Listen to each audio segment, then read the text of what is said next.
Oi, pessoal. Meu nome é Mona Lisa e hoje eu venho aqui para falar com vocês sobre a independência do Congo belga. Hoje nós vamos fazer uma pequena revisão sobre o conceito de imperialismo. Depois nós vamos falar da participação do Congo belga na Primeira e na Segunda Guerra e vamos falar dos movimentos políticos que vão formar o processo de independência do Congo belga na década de 60 e depois pontuar algumas ações que ocorreram no Congo belga até o ano de 2001. Então, para começar a nossa aula de hoje, é importante a gente fazer uma pequena revisão e dizer que país, que Congo belga é esse que nós estamos falando, né? O Congo belga hoje, ele é conhecido como República Democrática do Congo.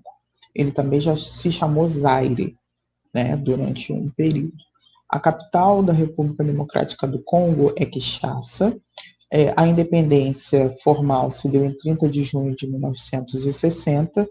O idioma que se fala no Congo é francês, Lingala, Kingawa, Kikongo e Tshiluba.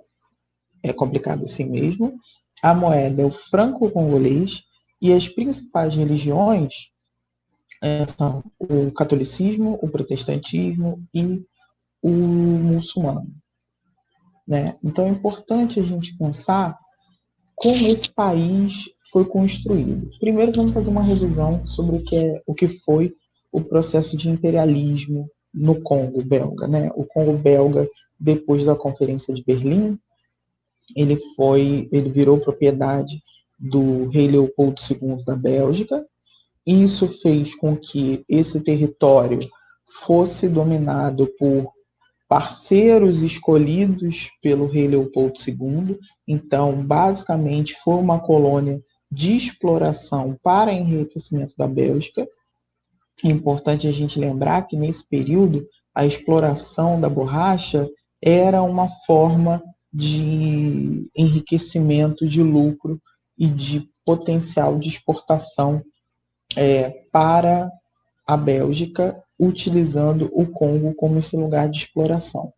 Como nós sabemos, essa exploração foi extremamente violenta, né? Um exemplo aí da força pública que atuava na fiscalização dessas colônias e que para cada bala que eles utilizavam era preciso levar uma mão da pessoa, é isso mesmo, eles cortavam a mão da pessoa e levavam para fazer a prestação de conta do uso da bala.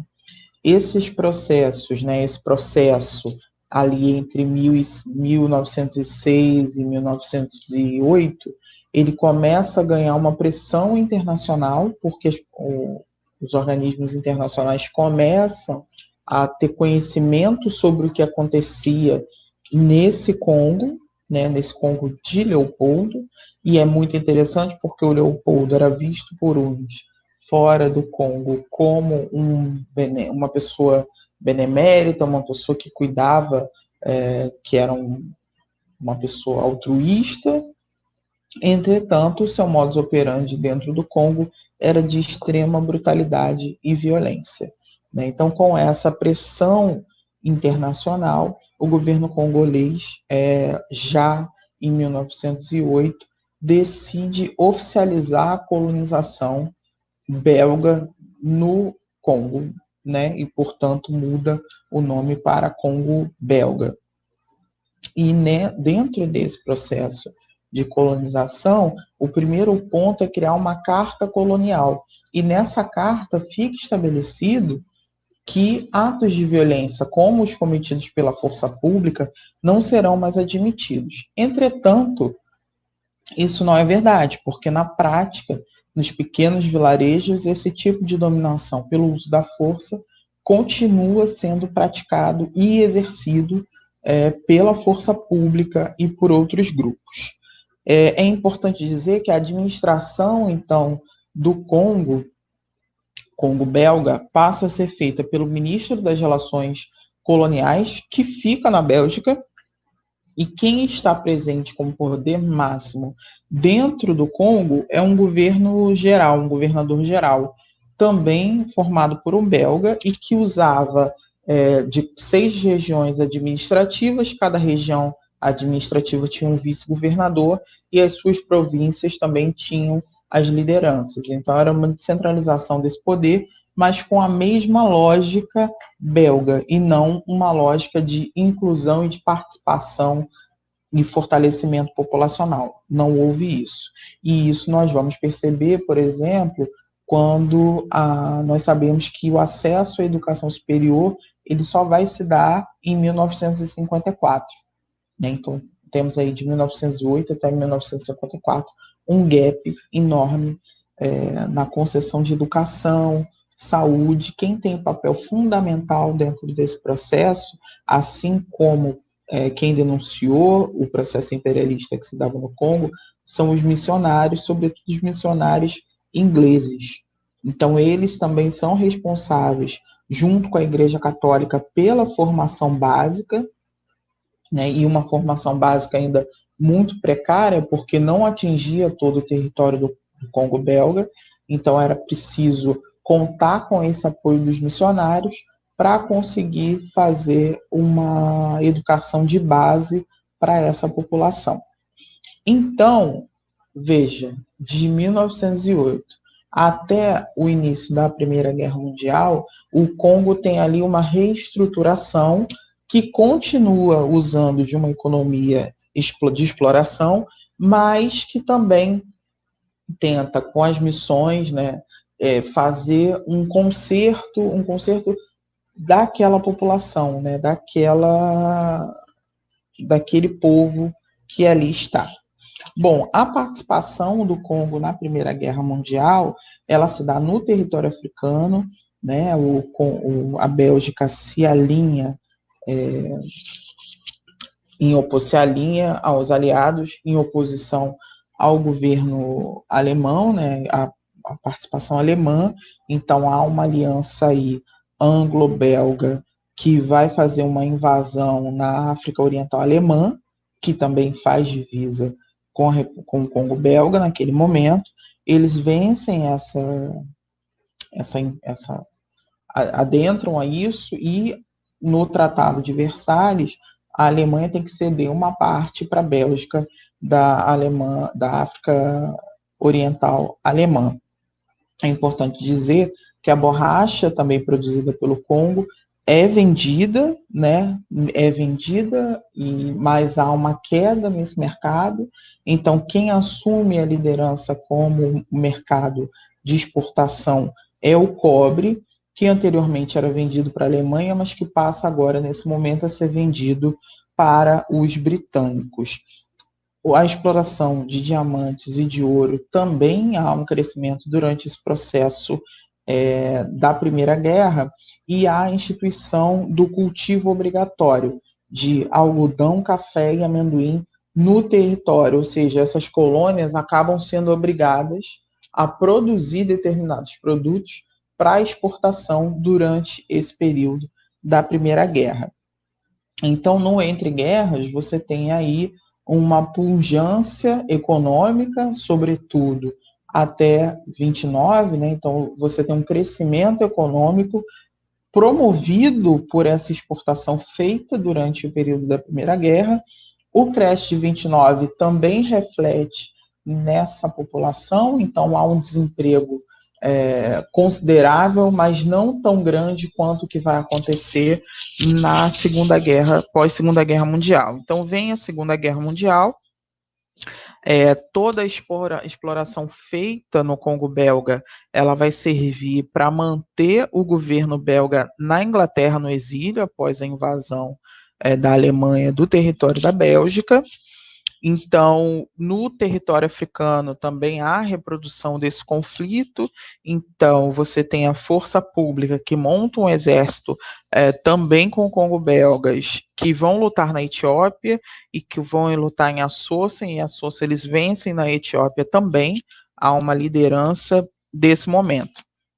O que é importante a gente destacar é que há um investimento do governo belga no Congo belga, mas esse investimento ele vem trajado de uma outra perspectiva. Então, quando se investe, por exemplo, em ferrovias, como foi feito na década de 20, foram mais de 2.400 quilômetros de ferrovias instaladas, estamos falando de um processo de dar suporte à continuidade da exploração nesses territórios. Lembrando que o Congo ele é rico em ouro, ele é rico em diamantes, ele é rico em cobre, ele é rico em coltan, que hoje todo mundo carrega um pedacinho do Congo no celular. O coltan é utilizado muito nessa indústria tecnológica de telefonia. Então, esses investimentos feitos na década de 20 e na década de 50 para o desenvolvimento do Congo belga, ele visa o quê? Trazer o investimento internacional para que haja uma exploração interna de organizações internacionais no Congo belga. Bom, após a Segunda Guerra Mundial, né, com a assinatura da Carta das Nações, o governo belga começa a ser pressionado pelas potências e pressionado pela Organização das Nações Unidas, né, a ONU, a estimular um processo de independência, né? O artigo 73 da Carta das Nações, ele vai falar da autodeterminação dos povos. Então, vai estimular que os povos, potências, façam a independência de suas colônias. O cenário interno do Congo, nesse momento, e com a notícia, né, com essa possibilidade de independência e a independência de outras colônias, começam a movimentar as elites congolesas, que vão começar a pensar em um nacionalismo que vai ensejar a independência do Congo, né? O nacionalismo e um anti-imperialismo. Anti-imperialismo no sentido da Bélgica como essa que está ali no território ainda. Bom, essa organização, né, essa organização nacionalista, ela vai tomar duas frentes. A primeira frente é a territorial, que é um Estado politicamente unido após a independência, capitaneado pelas elites belgas, congo-belgas, né? E o segundo vai ser um movimento étnico-religioso e regional, que acontece muito na costa oeste em Katanga. Katanga é a região, uma das regiões mais importantes do Congo belga, porque é onde está a maior concentração de minério. Então, essa região vai pedir ali um certo cuidado no sentido dessa independência, porque ele quer continuar tendo a pujança econômica, né? Se eu produzo o cobre, se eu faço extração de ferro, eu quero continuar vendendo e continuar mantendo a minha estrutura econômica daquele lugar. Então, não me interessa muito que o país todo seja independente se eu vou perder a minha prerrogativa, né? Foi um dos pensamentos. Nessa região, nós temos a Abaco, que virou um partido político, cujo líder é o Joseph Kasavubu, que depois vira o primeiro presidente da República Democrática do Congo, pós-independência, né? E há um movimento interessante, que é a Igreja Kimbanguista, que ela é uma base popular no Baixo Congo, ou seja, na parte sul do Congo, e fazia essa união entre política e religião, né? Essa união se dá no sentido de que um líder religioso ele teve uma visão de que aquela nação seria uma nação evoluída politicamente, que teria educação, teria saúde, então eles fazem essa junção ideológica.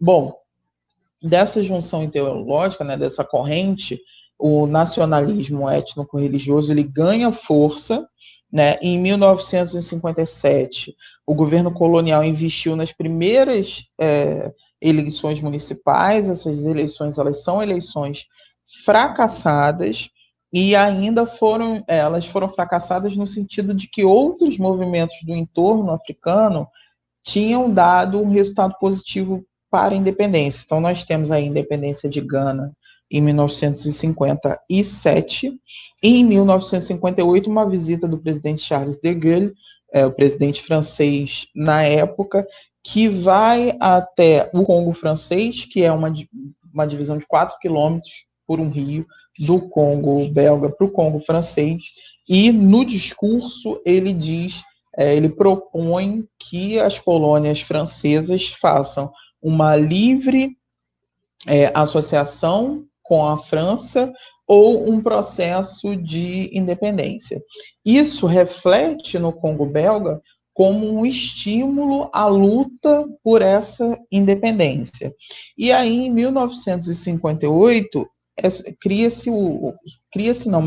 ganha repercussão o Movimento Nacional Congolês, cujo líder é o Patrice Lumumba, que depois vira um grande baluarte de todo esse movimento da independência, e a nação congolesa, para o movimento, seria una e com um poder centralizado. Então, é essa bandeira que leva o MLC, que é o partido do Lumumba.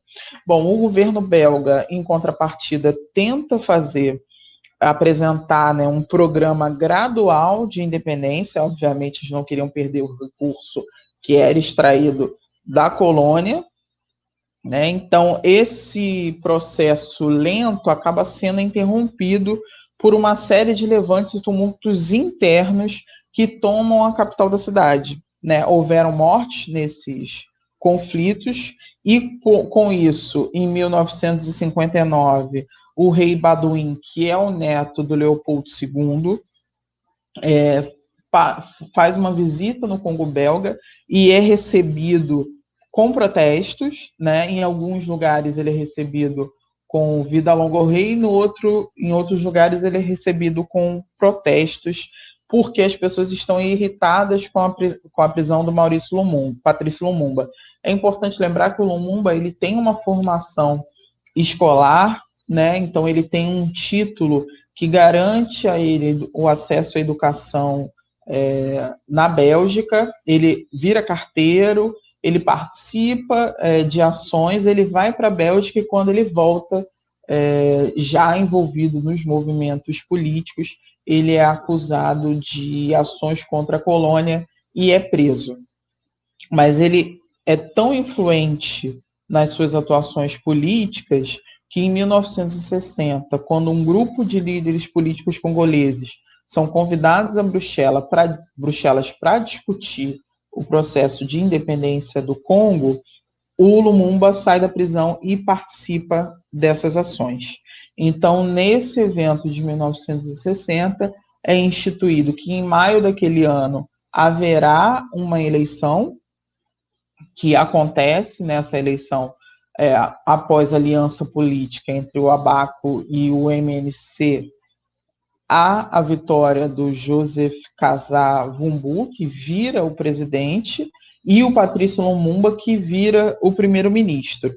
Só que uma semana, em maio acontece a eleição, né, e em 30 de junho há o processo de independência, então agora completando 60 anos da independência do Congo belga, que passa a se chamar República Democrática do Congo.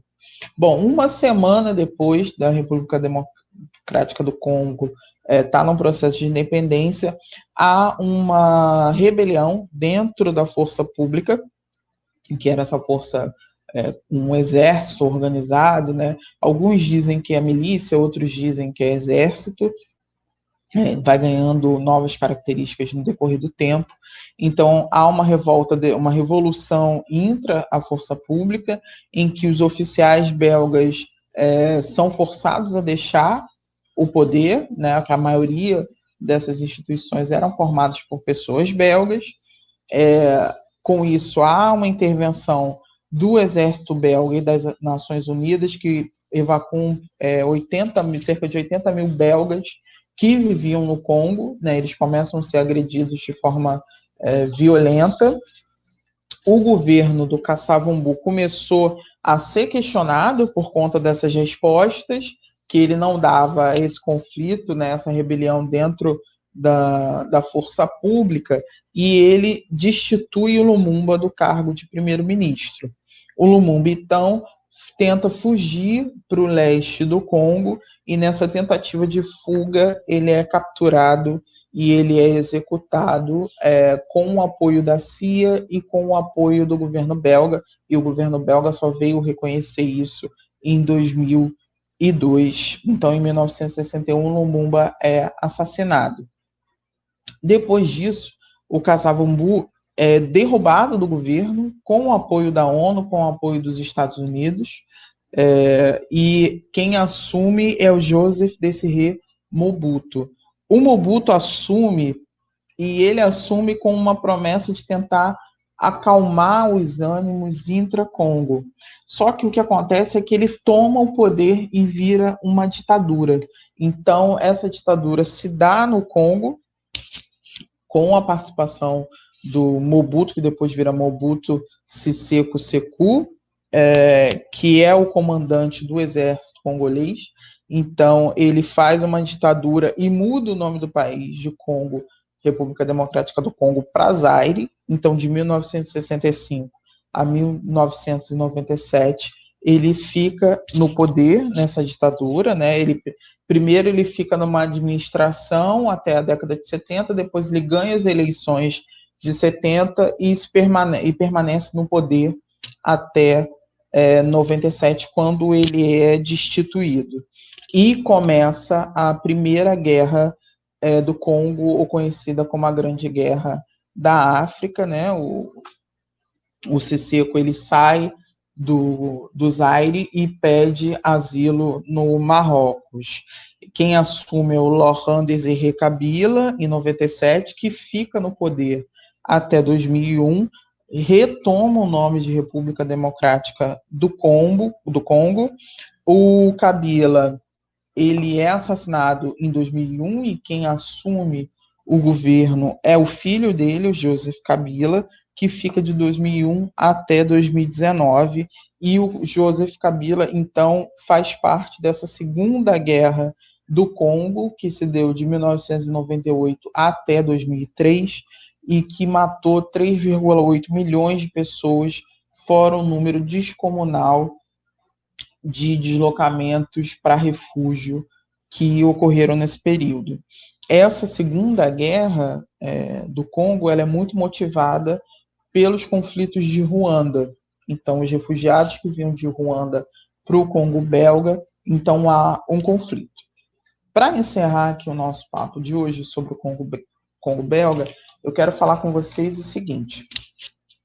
Nesses 60 anos de independência do Congo, além dos conflitos internos, muitas pressões externas foram postas em cima do Congo, né? O Congo, pelas suas riquezas naturais, obviamente ele é um país visado, tanto que na Guerra Fria, né, durante a Guerra Fria, o Zaire foi o ponto, uma base de apoio dos Estados Unidos. Então, todo esse conglomerado de potencialidades que tem o Congo, de riquezas minerais, de riquezas naturais, obviamente que é fruto de cobiça, tanto pelos vizinhos do Congo, né, quem faz fronteira com o Congo, como pelas potências internacionais. Então, muitos dos conflitos que ocorreram durante e depois da independência do Congo se dão também por uma especulação econômica. Então, são conflitos que são financiados, por exemplo, alguns conflitos foram financiados logo assim da independência, né, ali na década de 60, 61, pelo próprio governo da Bélgica, que incitava grupos paramilitares de colônias do interior para lutar contra o governo instituído. Outro ponto que é importante a gente lembrar é que há uma constância nesses conflitos. Pouquíssimos são os espaços de paz e não violência dentro desse território. Então, isso tem um objetivo também, um objetivo de dominação através do medo, né, por essas pessoas. E todo esse processo enriquece uns e empobrece outros. Então, hoje, a maior missão que a ONU tem no mundo se encontra no Congo, na República Democrática do Congo, que vão de ações desde saúde até de proteção aos militantes de direitos humanos. No Congo, as mulheres são utilizadas como arma de guerra, né? Ou seja, eles sequestram as mulheres, usam de violência sexual, usam de violência física com essas mulheres. Então, as mulheres acabam sendo o ponto mais vulnerável dentro dessa potência toda de conflito que existe ali naquele território, né? Então, é isso. Espero que vocês tenham gostado do conteúdo. Sugiro que vocês façam pesquisas com relação ao Patrício Lumumba, inclusive o discurso dele de posse é um discurso muito bonito, muito potente, então sugiro que vocês façam a leitura e nos vemos na próxima aula. Muito obrigada, tchau!